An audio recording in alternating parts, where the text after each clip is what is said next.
Hello mga mesas, hello mga mare. For today's video ay ito na po ang request na ipakita ko raw po uli ang aming bahay. Ay sige, at kahit hindi pa tapos ay hala. Tahanan. Ayan po ang aming tahanan. Maliit man, hindi kasing laki ng iba, ay buong puso ko pong ipinagmamalaki sa lahat.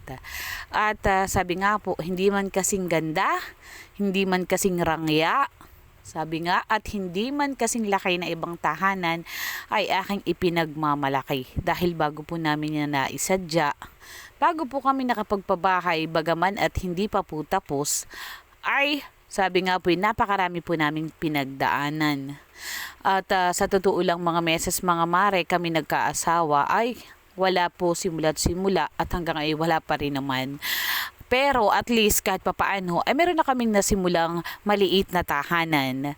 Sabi nga po, pag may nasimulan ay may tatapusin. At yun nga po pinagplanuhan namin mag-asawa. Ang una po namin isinadya ay ang aming nabiling maliit na lupa na 200 square meter. At ito nga po, sabi ko po sa kay Agum, ay total ay tayo nakasadya na ng lupa. Ang gawin natin naman, nakasadya na ng pagtitrikan ng bahay, ang gawin natin ay mag-ipon para naman sa pagpapabahay. At yun nga po mga meses, mga mare, gaya po nang nabanggit ko dun sa una kong vlog, dun sa aming maliit na tahanan din, yung aming lumang bahay, ay 2 taon po akong nag-ipon ng materialis.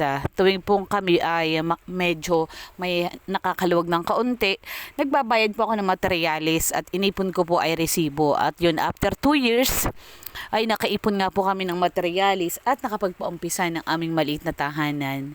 Sa totoo lang mga meses, mga mare, hindi ko po ikinakahiya na ako po ay isang manicurista lamang at ang aking asawa ay pa-extra ng trabaho. At yun nga po, napapasok siya bilang isang traffic enforcer dito sa aming bayan na may maliit na sahod.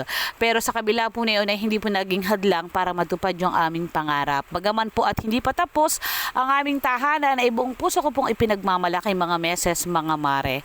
At yun nga po, sabi ko sa aking Agum, ay bago man lang kami umpisa makapagpaaral sa kolehiyo, kinakailangan meron na kaming naumpisahan para merong tatapusin. Ayan mga meses, mga mare. At sabi nga po, kahit maliit, ang mahalaga ay malinis. At ayaw ko po sa lahat ay yung tugno.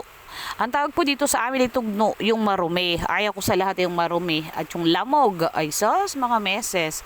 At yun nga po, pinapakita ko sa inyo mga meses, mga mare, ang aming maliit at munting tahanan. O ay di po ba gahan eh, ayos yan. May 2 kwarto, tapos may isang maliit na CR.